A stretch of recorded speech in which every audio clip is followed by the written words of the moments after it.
Randy, we've got a problem. What? They go. Reality's here. He's trying to crash the party. Reality? Who let him in? You're sad that people are mean? Well, I'm sorry. The world isn't one big liberal arts college campus. I don't have an agenda like I want people to do something. I need them to do something. I want them to avoid irrationality. I guess what interests me is just like what interests everybody else. It's just sort of what feels real. That was totally wicked!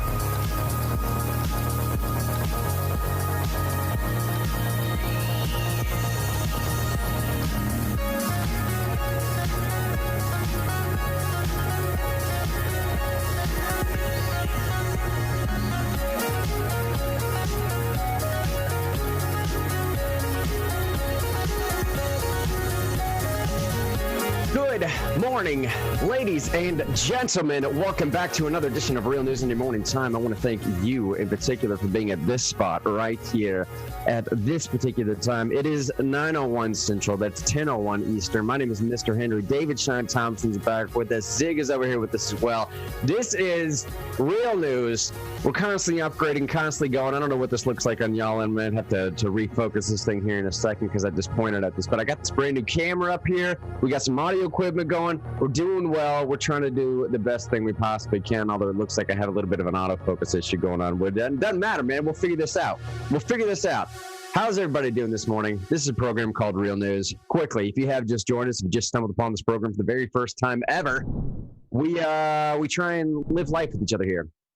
We're trying to, recreate real community in a digital landscape, in a digital space, if it's possible to do that. We try and call ourselves a digital family because we try and be vulnerable with each other. We try and open ourselves up to one another. We try and grow and progress, and we believe human beings are anti-fragile. It is through trial and strife and turmoil and debate and disagreement that we grow as a species. I think one of the Real News mottos can be fully encompassed by this quote right here is that wind extinguishes a candle but energizes a fire. Be fire and wish for the wind. That's what we are. My name is Mr. Henry, like I said before. David Shine Thompson, let's kick it to him first, see how you're doing, buddy. How's everything on your end? You doing all right, man? Getting recovered? Things going okay? You feeling back up to anywhere close to 100%? Where are you at right now? I'm making it, I'd say I'm definitely doing better than I was. Appreciate all the well wishes for me and my family, and definitely on the mend for sure. That's what I'm talking about. And Zig, buddy, well, before we get to Zig, let me say, Sean, I know that the whole Real News audience has been concerned about you, man. I've been praying for you and your parents as well, the wife and everything, man. It's just been a tough time for everyone that's this close to the Real News family right now. Yeah, I do want to say, too, my parents are out of the hospital, so that's good. So we just appreciate all the prayers, and they're on the mend for sure. So appreciate everybody. Hey, Zig, buddy, how you doing up in Pennsylvania? Everything looking good on your end? Oh, sorry, I caught Zig at a bad time. Sorry, we'll get back to Zig here in a second. Hey, by the way, you have seen the title of the program today. We are desperate for meaning. We are desperate for meaning. Anytime you click on one of these programs, whether you're watching on Twitch or YouTube or Facebook, am I? Oh, they're saying I'm overdriving in Facebook. My gain is all the way down. Give me 2 seconds. Let me see this fix.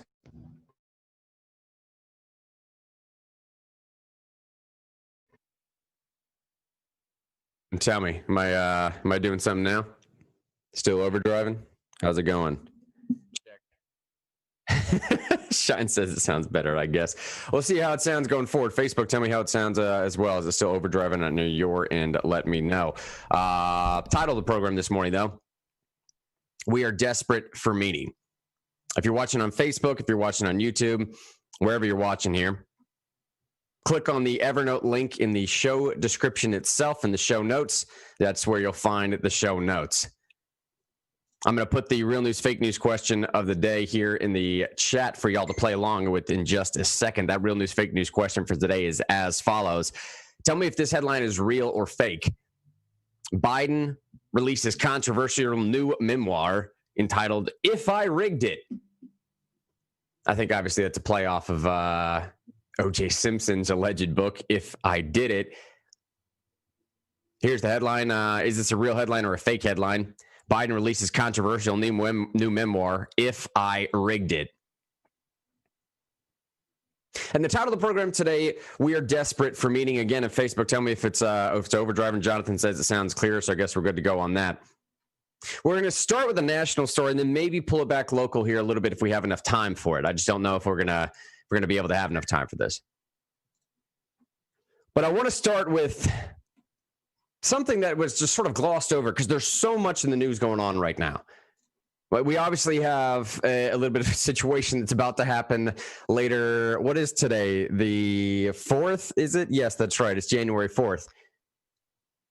The 5th, by the way, we have a great little thing coming up with pertaining to civil asset forfeiture in Knoxville. And then on the 6th, there's supposed to be a couple million, couple 100,000, 10 million. I don't know. Who knows? There's supposed to be a bunch of people up in Washington, D.C., and eventually we're going to get to in this program talking about the number of senators that are now on board, along with however many 80, 90, 100. I've lost count the last time at how many other Republicans are seemingly on board with challenging the validity of these electoral college votes.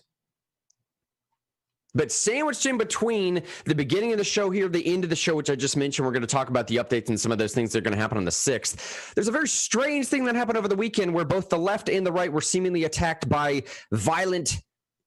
It's not violent. I mean, I don't know if it would have, but whatever, at least property destruction. Nancy Pelosi and Mitch McConnell's homes were both vandalized over the weekend. And I don't know if they were vandalized by the same people. I don't even know if any of this stuff is real. Before we get to all that, so I want to start with something that was seemingly glossed over, and that's Nancy Pelosi's changes to the House. Her proposed changes for what's going to come happen on the way in here. And I'll share my screen here so we can go along let's follow along this together if you want. Here we go. Pelosi announces proposed rule package for the incoming Congress. Speaker Nancy Pelosi, House Rules Committee Chairman Jim McGovern announced their proposed rules for the 117th Congress on Friday. The Democrats' rules package includes the revocation of floor privileges for former members of Congress convicted of crimes connected to their service or election. Okay, all right, fine, sure, whatever. I mean, you can obviously hear how excited I am about a rule package change like this, because it's like, I got a little rant I'm going to go on here in a minute, but is anybody buying this? Is anybody believing this? I mean, we're living in the day and age of just outright, utter, rampant hypocrisy. And I don't know. I think in that day and age of living in our utter rampant hypocrisy, we might be able to do ourselves a little bit better justice if we just admit to each other that we're each playing the same game as the other side. We're just trying to play it better than the other one. I'll move forward. It would also make it a violation of the code of conduct for members, officers, or employees of Congress to identify a whistleblower.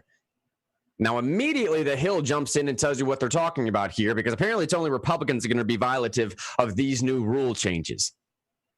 During impeachment proceedings against President Trump last year, Representative Gohmert and Senator Rand Paul named the man they believe to be the intelligence community whistleblower whose report prompted the impeachment inquiry. All right, dude, really? Well, okay.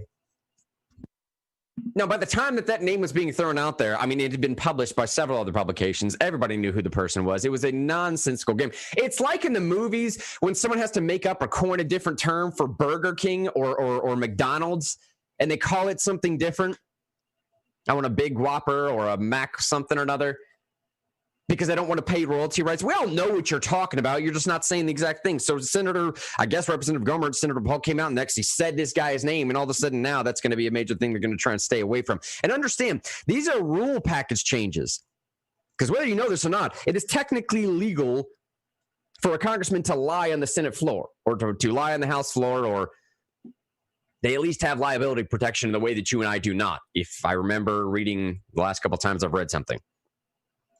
The rules package has also banned members from knowingly disseminating manipulated images, deepfake videos. Knowingly disseminating manipulated images or deepfake videos. Now, we've talked about deepfake videos in this program quite some time. If you don't know what this is, a quick TLDR, it's literally just mapping somebody else's face onto somebody else's body. You can manipulate video to this extent now in 2021, because that's where we are now. It's the first show of the new year. You can manipulate video now to make it look as if something happened that never actually happened, whether it's an audio recording or a video or whatever. So I guess they're going to, I don't know, say you can't show deepfake videos. I mean, but if you knew it was a deepfake video, who's going to be trying to get away with that anyway? That's the purpose. At least in the political sense, the purpose of a deepfake video would be that it's so convincing nobody would know it's true. It's not truthful anyways. Apparently, the package would also establish a select committee on economic disparity and fairness and growth, and require committees to incorporate plans for how their work in the session ahead would address disparities. And it will require committees to post any amendments considered at markup online within 48 hours in consideration. And increase the availability of machine-readable versions of legislative documents. This Hill piece does not do a great job of expounding upon any of this. Now, McGovern said, the proposal doesn't tinker around the edges of ethics reforms. It contains historic ideas to protect whistleblowers and prevent everything from the undue influence of lawbreakers on the House floor to the dissemination of deep fakes of government accounts. Okay, great. So we're going to fix all the problems of the previous administration. I guess that's what we're saying now. Good on you.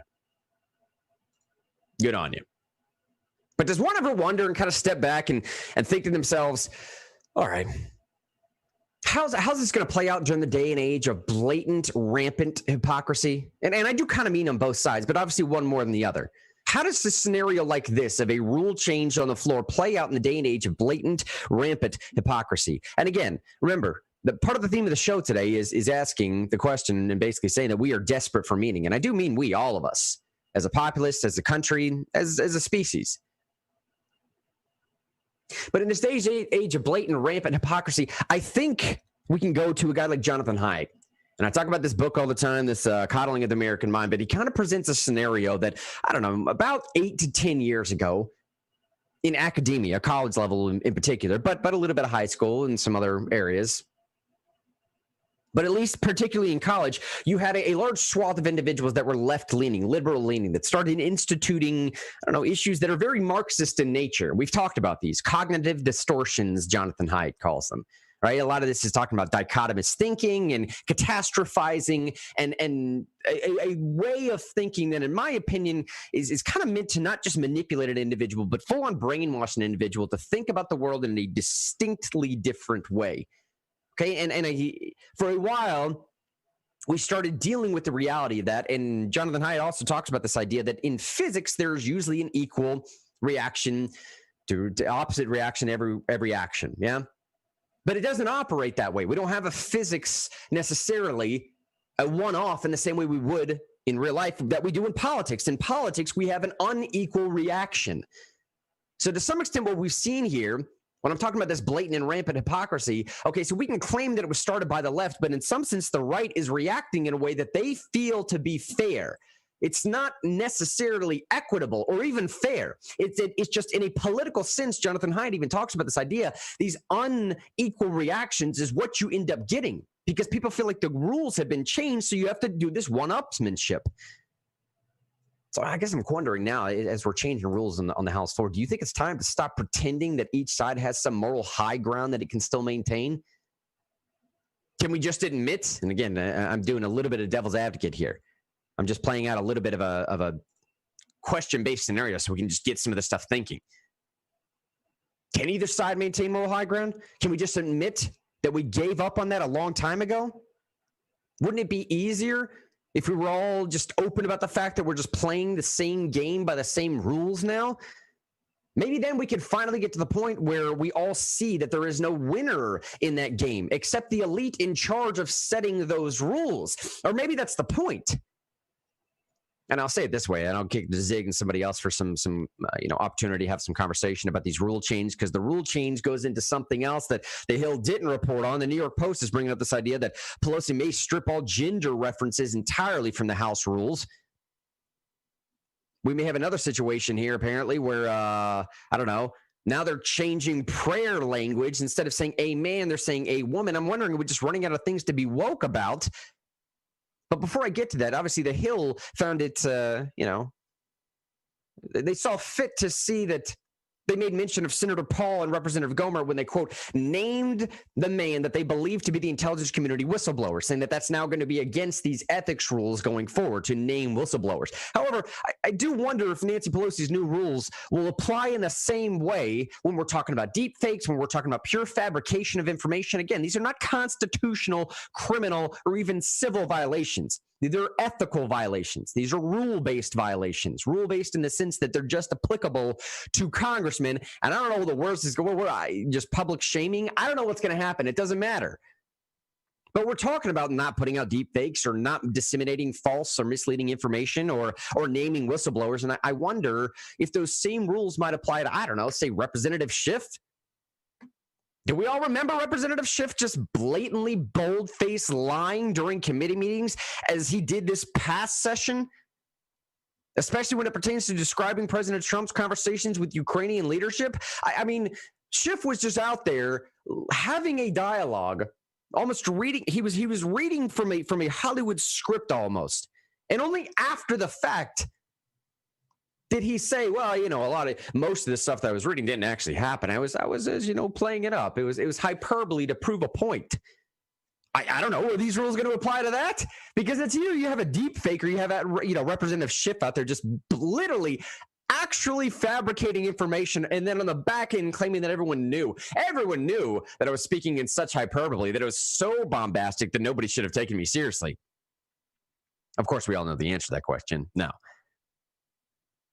Now, before I get to the next topic at hand, as far as it pertains to changing gender terminology, I don't know. Let me kick it to Zig, man. We just went over the story right here. Nancy Pelosi's rule change in the House floor. Am I making too much of this? Is this a matter? Does this matter at all? I mean, is this just par for the course? You get what I'm saying? Where do you stand on this? I don't know if we'll have any way to measure whether or not it will matter in the future, right? If we actually remember this, we might be able to cite this rule change in general. But also, stories like these always bring me back to this idea, or what appears to be the case now more often, is that folks in Congress will do the most extreme thing, like that a woman prayer. They'll do the most extreme thing, and people will think that by criticizing that, they're criticizing Congress. That's not true. They're doing that as a front to stop you from figuring out what's going wrong policy-wise and what's going wrong in terms of structure of Congress. So the more stunts that they can do and initiate, that creates publicity, but it doesn't create transparency. And if we had more transparency in terms of policy and the actual debate going on in Congress, maybe we'd be able to figure out what's going on. But instead, we just get people seeking PR and bad attention for ridiculous statements. Well, all right, so let me ask a follow-up then, Zig. I don't know. Is there a way to coerce more transparency, to force more transparency? I mean, are we stuck now? Is there any clawing any of this back? You know what I'm saying? Is there any way to salvage politics as we know it at a federal level currently, given some of the stuff that we're looking at right now? And I do mean going into, January 6th on Wednesday, when all this stuff is supposed to take place. I think the idea in and of itself, transparency, is fundamentally misleading, because it implies some kind of visual process when it comes to figuring out what's going on. But that's not true. Instead, what we need to figure out what's going on in Congress is written records that are widely publicized that people can read. Okay, because that takes away the incentives for senators and representatives to grandstand. And I think that's one of the biggest political problems we're facing right now, is never-ending political grandstanding about things that don't matter or shouldn't matter. Kelly just said in Facebook, hitting some Facebook comments here. Yep, lying liars lie, and just continue to do so. Eric said distraction. Yes. Kelly said it matters a lot. Jessica said, she said, freak them all out. When they say a woman, you say blessed be, heads will spin. Jonathan said, well, I mean, if they ban the dissemination of deepfake information, when the Democrats won't be able to share anything. All right, got you there. And Kelly said, all of a sudden they care about criminals in Congress. That's what I'm saying. So Kelly kind of hit it there. Kelly said a second ago, all of a sudden, now all of a sudden we're going to start caring about criminals in Congress? No, I don't think anybody's so naive to believe that that's where they are. But whatever. I mean, that's That's where we are now. But- And I'm just so sorry, Ziggle. I'm just saying, like, I'm literally to the. You can hear in my voice this morning. It's not just that I'm run down from lack of sleep or something. I'm literally sick of reading some of these headlines because I don't believe it anymore. I don't know anybody else that believes this anymore. I mean, even the simple idea, the simple notion behind there is something to grandstand behind when it pertains to some type of moral or ethical high ground. It's nonsensical now, right? I mean, there's such an overwhelming amount of evidence to say that nobody cares about this stuff up here. Nobody does. So why are we sitting here talking about it? Yet it's the topic du jour. Go ahead, Zig. Isn't it the case that all this stuff is illegal to start with? Well, I don't know, though. But see, maybe. But at the same time, I mean, like, there's at least it's escaping now. But there's at least constitutional precedent or Supreme Court precedent or something to the It's effect that would Supreme Court indicate- precedent about members being able to say whatever they want on the Is it House Supreme- floor. yeah. It's Supreme Yeah. Court precedent, especially with the. It even frees them from civil penalties, not just criminal penalties.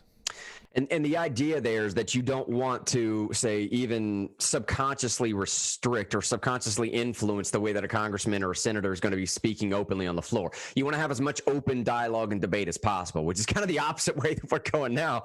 But we've been there for a while. So sorry, Zig, we interrupted. Go ahead, though, man. No, it just seems like all that stuff is either illegal or immoral anyhow. So there would be no reason to, even if it's not illegal, it's still immoral. And obviously people would be outraged and upset enough for it to cause a political problem to where you don't need additional rules. And that's another problematic aspect of our society, where instead of just addressing the potential problem, we either create rules or regulations or pass some kind of bill to address civil and social issues. You shouldn't need to introduce rules to combat a social issue that most people agree is already wrong, right? All right. So speaking of social issues that we all agree is already wrong, let me share this headline, because this is eventually where this comment section is going. I'll show you the notes from here from today. All right. So this in purple was a comment that I pulled out from the previous story from The Hill. This was in the comment sections of The Hill. And this jumps off directly from what Zig was just saying. You can read this comment for yourself. It doesn't really matter. It's an individual going on talking about Nancy Pelosi censoring a whole list of words. And this is something some of y'all heard over the weekend. They're referencing a headline like this right here. Again, this is from January 1st, 4:42 p.m. Pelosi may strip all gender references from the House of Representatives rules. I mean, let's just read a little bit as to what they're saying here. I'll go back to my show notes here because it's already, cut up for us. But it basically says proposed rule changes to the House of Representatives would, quote, honor all gender identities by eliminating such specific terms as mother and father, son and daughter, and aunt and uncle. Instead, only gender-neutral terms such as parent, child, sibling, and parent's sibling would be allowed in the text of the House rules according to proposed changes. Now that, again, would be allowed in the text of the House rules. Now, if they're talking about doing this at a legislative level, it's going to be absolute, utter chaos. No, that's exactly what they're talking about, Grant. It doesn't mean they can't say it on the floor. It means it's not going to be in legislation. We're going to be like France now. That's what France does. Parent 1, parent 2.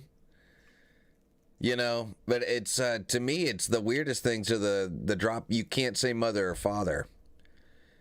I mean, it's not surprising at all that they're not allowing people to do gendered language. I mean, they don't like gendered language because they don't want to misgender someone or something like that. Right. But in legislation, for people who want to run everybody's lives, it will make things really complicated to not say mother or father.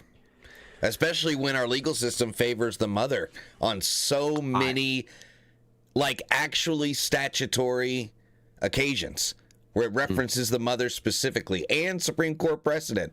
But that's, to me, I mean, they're making their own problems. But I also think, too, it's indicative of the world we're living in right now, where everything is about language, that this has now gone from regulating the internet in 2014 about what people can say online.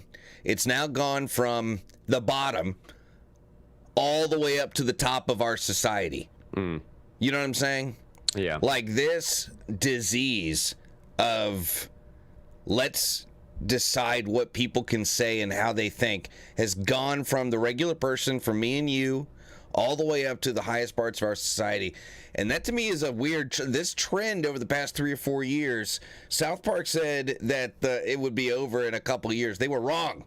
Yeah, they were right. Political correctness is king now, and but this is beyond political correctness. We're in some kind of weird joke where you can't say mother or father in one of our highest institutions. It's very, very odd. And to me, it says a lot more about where we're at. We're not talking about like bombs and guns and things like that, or like those kinds of wars. The war in the world today is one with words and thoughts and concepts. And what kind of world are we running into when you can't say mother or father in our highest institution? It's super weird. I think the bigger problem that we can see from the story is the creation of a thing called the Office of Diversity and Inclusion.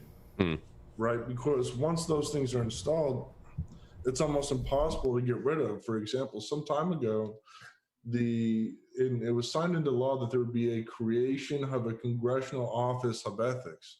But all that office of ethics does is make referrals. It has no prosecutorial power. It really can't do anything. It just refers people. And Republicans tried to get rid of that in it was either the Tax Cuts and Jobs Act, maybe, or in the repeal of Obamacare, and couldn't do it. And the reason why those things are so particularly dangerous is because once they're created, it's hard to vote against them, and people lose the willpower to vote against an ever-expanding set of needless offices. Because if you vote against that, what, you're not for diversity or inclusion? You must be some kind of fascist. And that's what's problematic, is the creation of those institutions have ruined our colleges. Their offices of diversity and inclusion. I can't imagine what it'll do to an already busted system of our Congress. Yeah, I mean, that's absolutely correct what Sean just said. Those institutions, that way of thinking, that particular thought line, that ideology has ruined colleges in particular. Again, that's exactly what Jonathan Haidt's talking about. And it's not just that it's not a simple thing of disagreeing. It's teaching Marxist level cognitive distortions at an institutional level. One of which is something called dichotomous thinking, that there's only one or two, A or B, left or right, yes or no, black or white. And we talk about this in the program, so I won't belabor the point right now. But what that ends up teaching, it creates a human being that can only see a perspective in one of two ways. So when you start talking about this idea of oppressed and oppressor, of victim and victimizer, now you see where I'm going? Now you want to know why we have a brand new swath or all these new categories that are daily developed of people that are somehow victimized, or we've been trading off victimization, virtue signaling towards that victimization. Why is it that Gillette came out 2 Super Bowls back and told me that I'm such a terrible human being because I have a beard on my face, that I need to get a handle of myself? The reason for this... Grant, you're a bad person. Get over it. Yeah, I'm a bad person, man. I need to shave this morning. I would have been all right. You're a straight white male. Straight white male. But only if you buy a Gillette product, though. If I shave with Bic or anybody else, I'm done for. And especially if I use a straight razor from the 20s. I mean, come on, man. That is the image of patriarchy right there, is it not? No. An electric razor is the patriarchy. Okay, you can't use technology. It's like, global warming and all that. We should speak to why those things are being argued as problematic. It's not because people necessarily believe that, but the goal is to undermine confidence in our culture, to create more government involvement in our lives. I just read this excellent book by Arthur Herman about the idea of decline. And this is such things are a continuation of a European trend where civilization is the problem. And so as long as the West continues to undermine its self-confidence through things like creating all these needless distinctions and endless offices, then we will never be able to get out of debt. We will never have a good middle class lifestyle celebrated. And I think it's incumbent upon us to offer an alternative, but B, to call that out. When the political elite, instead of moving forward with confidence and knowledge, continue to undermine faith in our society and civilization. Look, and I totally agree. And the reason why I bring this idea up of what Shine just said a second ago, that it's destroyed our institutions, is that it's not just a pithy thing that it's not a disagreement. It's not that we have a problem disagreeing. And I don't want to come across as inconsistent here either, Zig. Do you know what I'm saying? I come in this program, and I think the three of us generally agree on this approach, that this whole idea of anti-fragility, that your disagreement makes us stronger. This is not an aspect of disagreeing. This is an aspect of trying to fight and root out a cancer in our society that does not allow for disagreement. That's what Shine's talking about. Okay, and that's what eventually I'm getting to here. So let me play this clip here in just a second, because I think what got me on that train a second ago was this idea that I don't know, maybe this is just a generally accepted thing. Maybe this is something that we should just be able to deal with. This now lack of gender identity, or this identification of man or woman or anything to that extent. All right. I read this comment on the bottom of a New York Post article from yesterday. It said the following: before you get your underwear twisted, as they said, so far that your circulation stops. Pelosi is not. I'm reading this comment. Okay, this is not my words. Saying Pelosi's not proposing to outlaw anything. The proposal comes as transgender and non-binary candidates are being elected around the country. True. I have no problem with that. It's true. Saying progressives are gaining influence in Democrat politics in U.S. schools and companies and are adjusting policies and language to reflect society's changing views on sexuality and gender identification. It's nothing problematic. Don't worry about it. You're the weird one, okay? You're the one that's behind the times. You are the crazy one. And there's a term for what's happening here. I'll get to that in just a second. This comment finishes by saying it's astonishing that in the midst of a health crisis, a threat to our freedoms and our form of government, and the implosion of our place in the world, you are whining about something like this. There's a very clear and specific term, something that the military uses quite often, something that people in toxic relationships have dealt with for a very long time, goes back to about the 30s. I'll get to that in a second.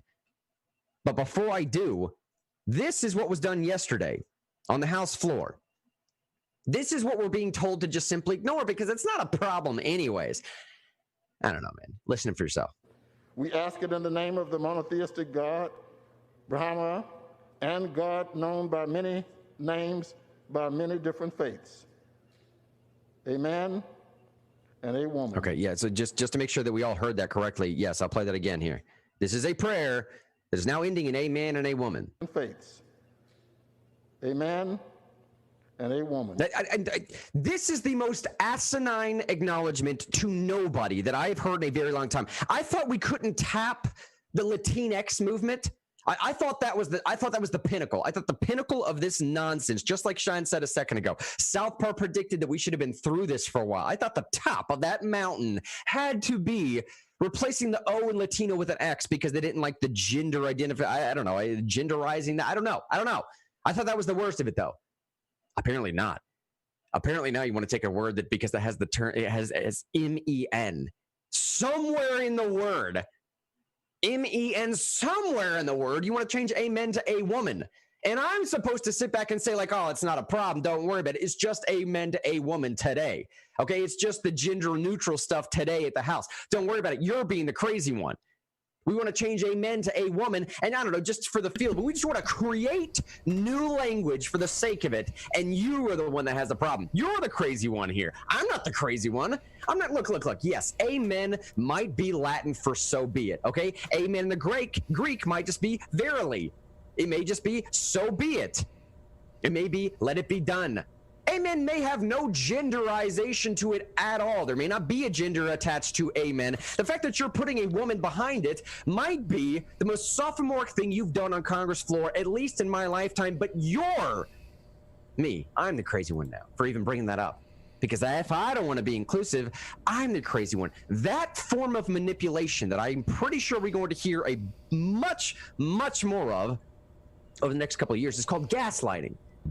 If you haven't heard of a term called gaslighting, that is what gaslighting is. This, on full display right now, is what's called gaslighting. It is a tactic by which you try and convince someone that their version of reality is distorted, that they are the wild ones, that they are outrageous, that they are crazy, that they are seeing the world through a lens that is either incorrect or manipulated or distorted or wrong or just incorrect somehow. Gaslighting is a sense where it happens over time, over a long period of time. It happens a lot in toxic relationships, like I said. And in my personal opinion, it's sort of a backdoor play off of something called an ad hominem fallacy. Because gaslighting never attacks the argument directly. It attacks the individual making the argument, right? An ad hominem fallacy is just that. So if you want to hear the basic example of an ad hominem fallacy, it's this idea of, okay, so if I make an argument to Zig and he disagrees with me, Zig would just say, well, you're an idiot, Grant, so I won't take what you're saying truthfully. That's ad hominem. You're attacking me, the person, my character, individual, and you're not attacking the argument. It's a logical fallacy, so at least in the pure, strict sense of being as convincing as possible, it doesn't hold with logic. And a simple version of gaslighting would be, if this analogy still isn't making sense to you, if you're just not quite seeing it, I don't know, if I had stolen some piece of property from Zig, this microphone that I'm using, if this is actually Zig's, and he keeps bringing it up to me like, hey, did you steal this microphone? And I keep trying to convince him, no, man, you told me I could borrow it.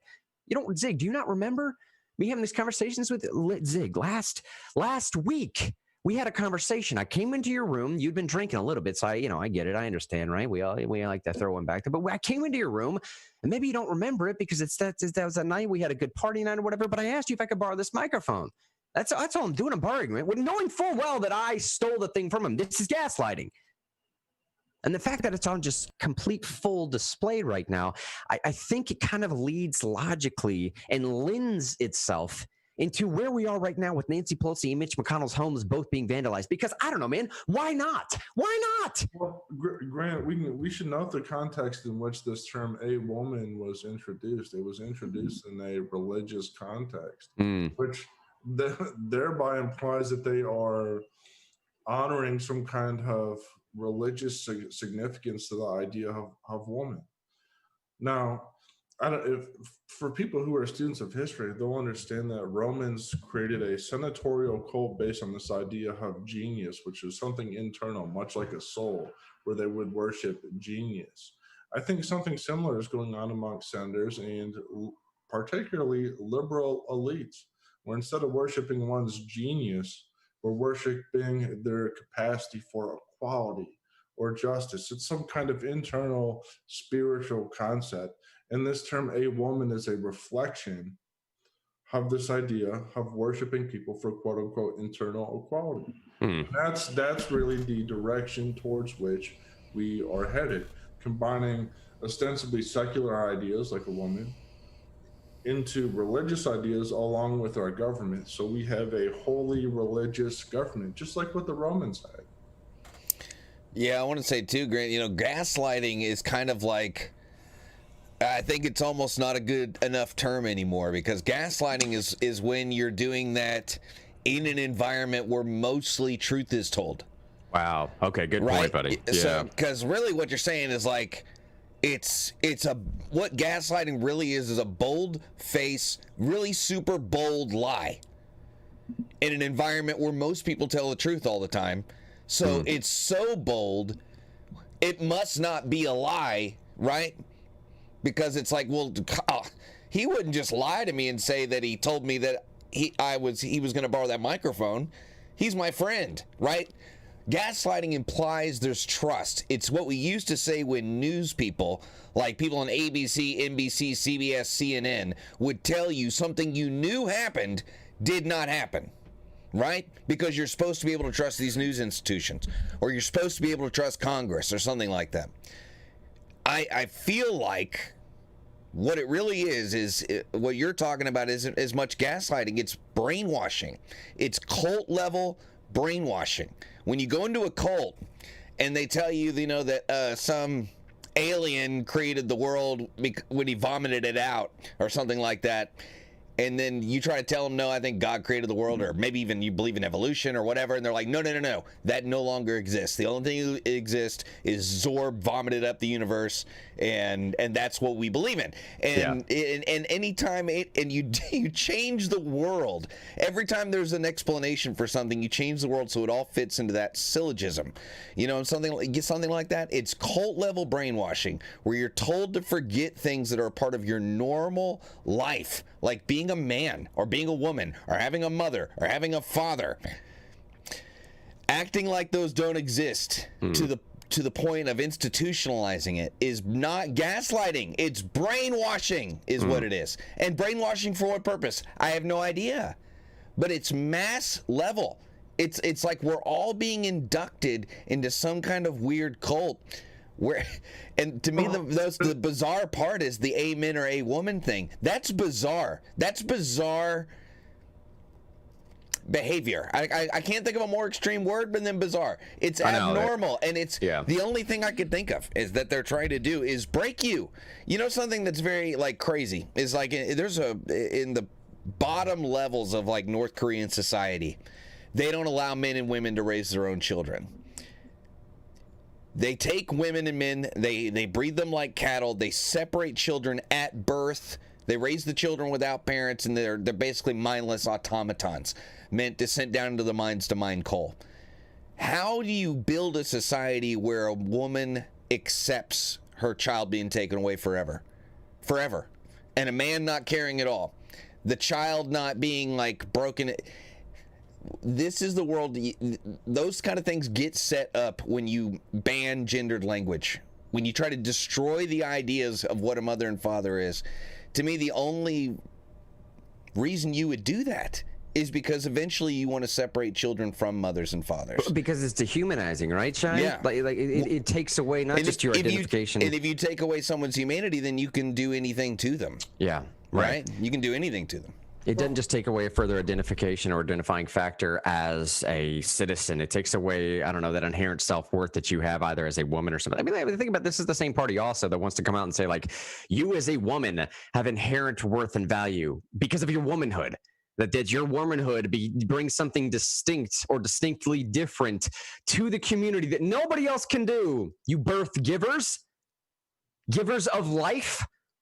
Well, now we can't do it. Now we can't recognize that distinction because it's too much. All right, the distinction of giver of life is something that you might have had that power before, but you certainly don't have that power now. So don't start relying upon this idea that you as a woman have anything to bring to the table, because you do not. You understand what I'm saying?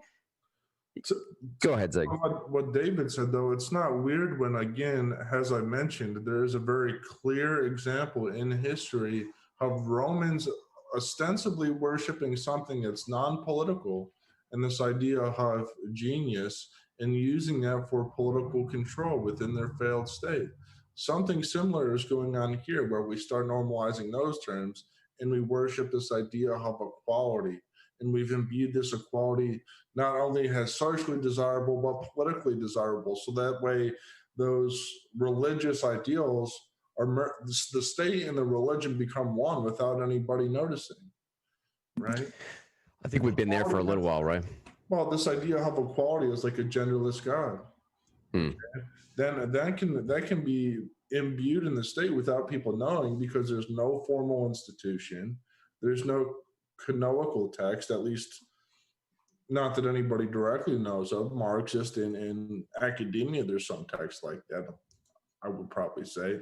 But I think that's the danger of playing around with ideas like that, is over time people who want to use them for power can do so, and can sneak them into the state without anybody scrutinizing it. So all this is leading somewhere. I'm not talking about just in this show. Obviously, I'm talking about in society. I mean, all of this is leading to the point, to some extent, that I think it's going to get worse before it gets better. I think that's kind of what we're talking about. I think that's one of the reasons why we called the show today, We Are Desperate for Meaning, because I think that's what people are most searching for right now. Again, we presented this program before, but,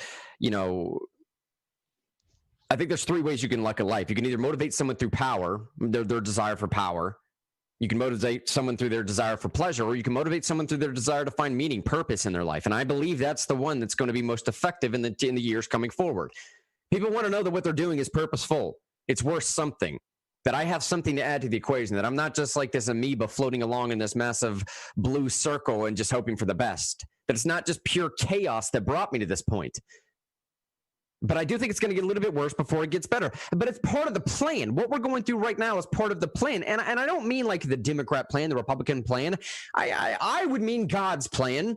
You can call it the divine nature plan. You can call it just collective consciousness. I don't care what you call it. Just understand that there is purpose behind this struggle that we're going through currently. to try and find our place in this world, to try and figure out what is and is not. Every great society has been through these ebbs and flows to go backwards and forwards with what is meaningful and what is not meaningful. And we've been chewing down and consuming just the husks of fruit for too long. This is Jordan Peterson talks about this all the time, that we eat these husks of fruit and we expect it to fill us. And it's so lacking in substance that at some point we're all going to wake up. This is part of the plan, exactly what's happening right now. 4 years ago, when Sean and I first started this Real News thing, we talked all the time about how this philosophy right here is inherently self-refuting. They will become cannibalistic. They will eat themselves. I think that's why South Park tried to predict the way that they did, that this all stuff is going to be done sooner rather than later. But unfortunately, not yet. Because I have to go to this picture right here in this story that's going to be followed up with another one. Now, before I switch screens here, let me just preface this whole thing by saying, like, look, if you don't like, I'm not trying to be whatever, if you don't like animal brutality or blood on a screen or whatever else, just beware that this is Nancy Pelosi's house and about the show. Her house was vandalized over the weekend. There's about to be a pig's head on the screen. Whether it's real or not, I don't know. The blood does not look to be the color of something that is real, but you make it for yourself. I feel like it's important to show this, though. Just give it a second here in case people want to turn away. If you're watching this back later on, if you're watching YouTube, if you have kids in the room, whatever else. I don't know where people watch this thing, whatever. But if they're going to be freaked out of a pig's head sitting somewhere, then be forewarned. This is Nancy Pelosi's house here over the weekend. Now, again, what did I just say? It's going to get worse before it gets better. Now, let me pause for a second here and just point out the fact that anytime I see something like this, I immediately jump to a place of, I don't believe this. I don't believe this for a second. I don't think a guy wrote this. This looks like female handwriting. Is that sexist to say? No, look how bubbly and swirly it is, man. I mean, like, dudes don't have handwriting that good. If a dude wrote that, you wouldn't be able to read it. It'd be in all caps, right? You know, exactly. And I feel like that's a costume pig head. I know. And this is clearly not real blood here. Yeah. Well, it's like they got two different kinds of fake blood. Mm-hmm. They got the kind that actually looks like it coagulated, and then it looks like they have red paint. And then maybe this is a real big set or something, and maybe this is the prop. And look, something else that people are pointing out here. It's a really good thing that establishment Democrats tried to partner up with the progressive left. It's really worked out. It's really worked out really well for them. Thank God they did that, you know. Huge missed opportunity if we wouldn't have, right? I know what we could do. We can get these people to like us, and then everything's going to be great. You know how nothing bad, are, right? Nothing bad will hapen. It's not like they're going to come to my house and drop a pig's head off. They're on our side. Come on, man. They're not going to pull a literal scene on our side. from oh my God. Look, something else that some people are pointing out. Again, am I saying this is staged? Yeah, possibly a little bit, but also I don't know. I don't know with some of this stuff, man. I don't know what to think with anything. I just know that some of this stuff doesn't look real to me. This is obviously prop blood right here. This might be the real pigs, but can y'all see my mouse on the screen, by the way, on Facebook? I hope so. Oh, yeah, we can see it. Yeah. So this right here, this Anarchy A sign, conveniently enough, stops right at the brick somehow. Almost as like someone took some blue paint and just taped it off here. And then over here as well. Like, I don't know what happened here on this side in particular. So here's a big old circle and then an A. Maybe it's right Photoshop. Here? You know what I mean? I don't know what to make of that. I don't know. Nobody's going to be conscientious enough to you're Anarchy. Oh, it's too hard to get out of brick, so don't worry about that. And then we'll come right back up here. So we're taping this off beforehand. What happened over here? And what happened over here? These are the type of things that throw me off to think, okay, man, what am I really looking at? What is this? Who's trying to make some point about this? So I feel like Nancy Pelosi's garage door would be bigger, and that she would have more than one. I mean, doesn't she live in San Francisco? I mean, isn't she worth $500 million? Yeah, I mean, I feel like she's got more. I feel like that's a house from the 70s, or there's no way that's her house. Now, I will say this. All right, so just to explain this stuff that you're looking at, I mean, I don't have to read this, but in case you don't know, it's the $2,000, obviously paying reference to $2,000 that we were supposed to get, or maybe that Trump wanted us to get, or maybe that some of these people were guaranteed in this most recent Zig loves the term stimulus package. That's his favorite term in the entire world. Stimulus, man.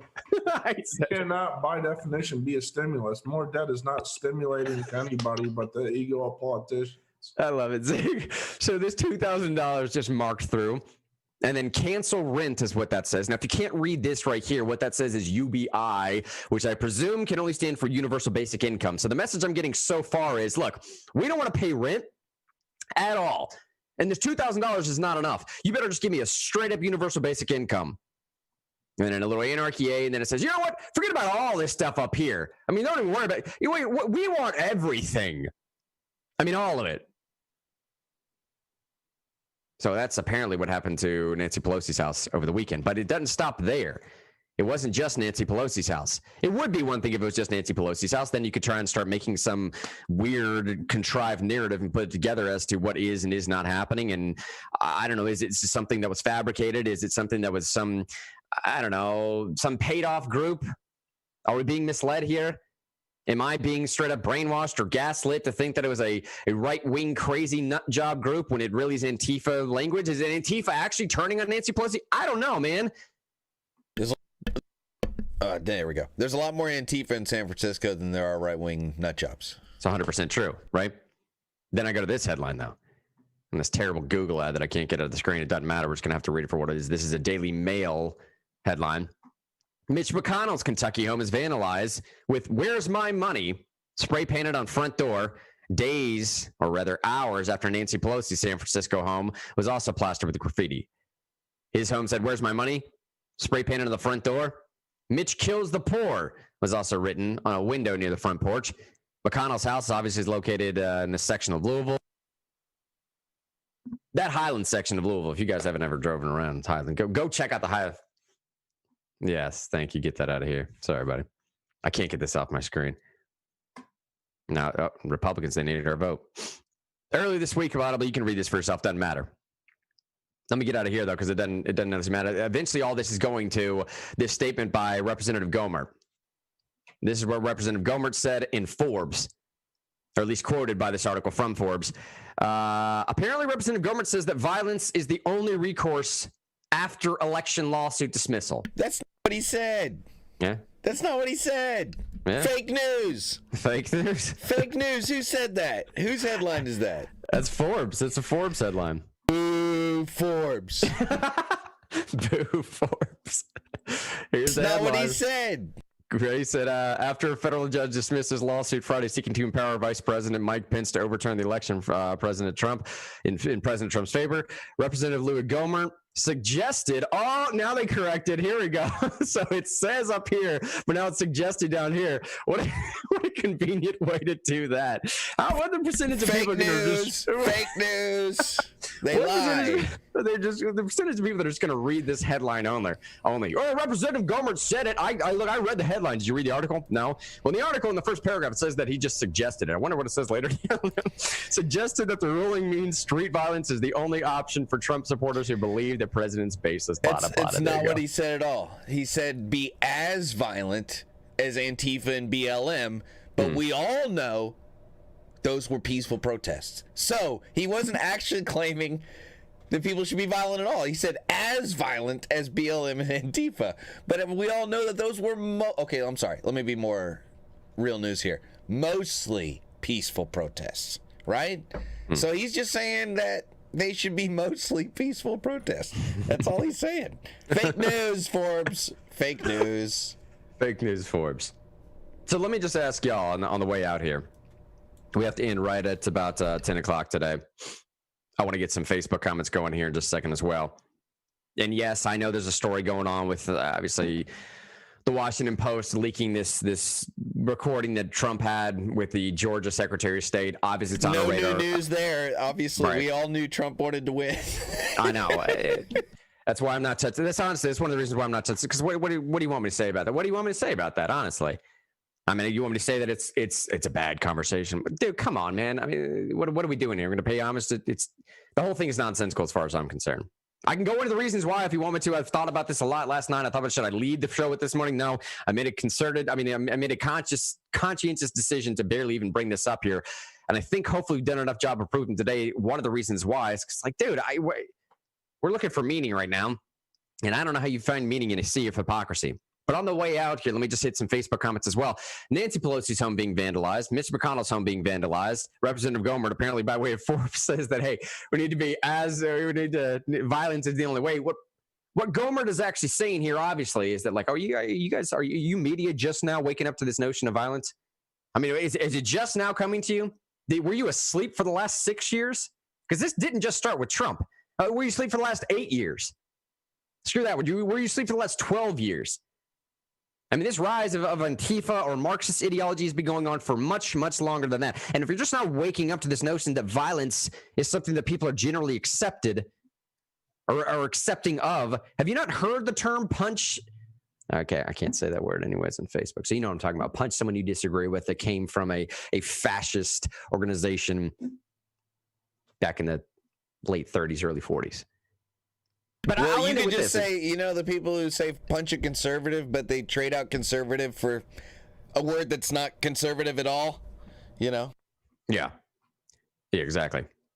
So yeah, let's hit some Facebook comments on the way out here. Just it's like saying punch a communist, you know, but...